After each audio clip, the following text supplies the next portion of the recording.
बीत गए। अब टूनी के खेत में बड़े बड़े अनार आ गए थे और वह बहुत खुश थी। अरे वाह, देखो तो कितने सुंदर सुंदर फल हुए हैं मेरे बगीचे में। अब मैं अपने बगीचे के फल बेचकर पैसे कमाऊंगी। अब हमारे अच्छे दिन आने वाले हैं। अब मैं अपने बच्चे को अच्छी ज़िंदगी दे पाऊंगी। थोड़े से अनार तोड़ लेती हूँ और इसे बेचने के लिए ले जाती हूँ मार्केट में। टूनी चिड़िया फलों को ले जाती है मंडी में और उसे बेचने लगती है। टूनी के फल काफ़ी अच्छे थे। यह देखकर सारे पंछी उसके पास ही फल खरीदने के लिए आते हैं। वाह, इतने सुंदर और रसीले फल, मैं तो इसे खरीद के ले जाऊंगा। वाह टूनी, तुम्हारे फल तो बहुत ही ज़्यादा अच्छे हैं। टूनी चिड़िया का फलों का व्यापार बहुत ही ज़्यादा अच्छा चलने लगा था। अब उसे किसी भी चीज़ की कमी नहीं थी। वो फल बेचकर अपने घर चली जाती है। इधर कलवा कौवा अपने किसी काम से जंगल में आता है और अपने खेत को देखकर अचंभा रह जाता है। अरे, इस टूनी ने तो मेरे बंजर जमीन को सोना बना दिया है। इतने सारे अनार और फलों के पेड़। अब मैंने सोच लिया है, मैं टूनी से अपनी ज़मीन वापस ले लूँगा और इस अनार को बेचकर बहुत ही ज़्यादा मुनाफा कमाऊँगा। वैसे भी अनार बहुत ही ज़्यादा महंगे हैं अभी मार्केट में। कलवा के मन में अब लालच आ गया था। चलो चलती हूँ टूनी के पास और जल्दी से अपनी ज़मीन ले लेता हूँ उससे। कलवा टूनी के घर जाने के लिए निकल पड़ता है। अरे कालू भैया, आप बहुत दिनों बाद आए। आपका बहुत बहुत शुक्रिया। क्या खाएंगे आप? बताइए, मैं आपके लिए क्या बना दूँ? टूनी, मैंने जो ज़मीन तुम्हें दिया था, अब मुझे वो चाहिए। मैं उस अनार को बेचकर मुनाफा कमाऊंगा। वैसे भी तो वो ज़मीन मेरा ही है, मैंने ही तो तुम्हें दिया था। अब उस पर तुमने फसल उगा लिया तो मैं क्या करूँ? मेरे को वो ज़मीन वापस चाहिए बस। कालू चाचा, प्लीज़ आप हमारे साथ ऐसा मत कीजिए। अगर वो ज़मीन आप ले लेंगे तो हम लोग खाना कहाँ से खाएंगे? हमारा दिनचर्या कैसे चलेगा? मैं वो सब कुछ नहीं जानता हूँ, मुझे बस अपनी ज़मीन चाहिए। तुम लोगों को जैसे जो करना है करो, मैं अपनी ज़मीन लेकर के जाता हूँ। अब क्या होगा हमारा सोनू बेटा?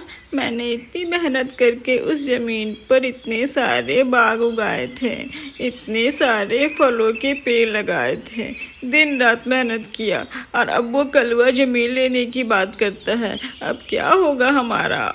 माँ, तुम बिल्कुल चिंता मत करो। देखना, कलवा चाचा को अपने किए की सज़ा ज़रूर मिलेगी। माँ, तुम मत रो। हाँ बेटा, तुम बिल्कुल ठीक कह रहे हो। कलवा की अपनी गलती की सज़ा ज़रूर मिलेगी एक दिन, देखना तुम। इधर कलवा कौवा अनार तोड़कर जंगल में बेचने के लिए निकल पड़ता है। अरे, ये कलवा कौवा कितना गंदा है, हमारे फल तोड़ लेता है और हमें पानी ही नहीं देता है। आज तो मैं उसे सबक सिखा के ही रहूंगी।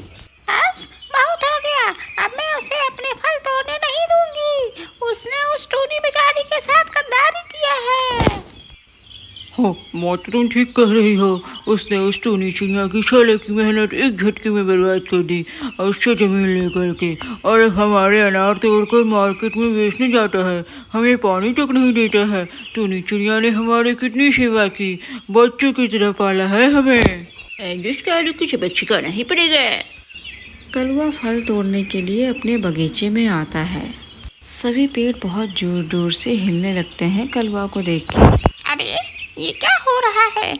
अभी तो तेज आंधी भी नहीं है, तूफान भी नहीं आया, ये पेड़ इतने तेजी से कैसे हिल रहे हैं? क्या हुआ है लोगों को?